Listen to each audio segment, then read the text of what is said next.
Hello miss, just a moment please.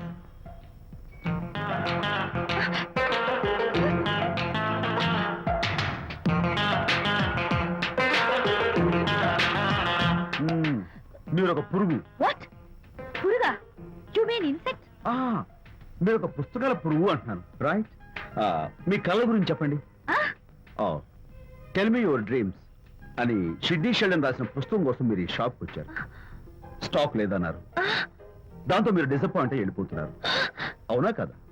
మీకెలా తెలుసు? మాకింకా చాలా తెలుసు. నేనే మాట్లాడాను. మరి మీ లిప్ కదలేదేంటి? లిప్పు కదలకుండా మాట్లాడడం నాకున్న special decoration. You mean ventriloquism? Yeah, ventriloquism. Okay then. నేను ఆ బుక్ కోసం వచ్చానని మీకెలా తెలుసు? Face reading. అంటే మీ ఫేస్ ని స్టడీ చేసి మీ మనసులో ఏమనుకుంటున్నారో చెప్పేయడం.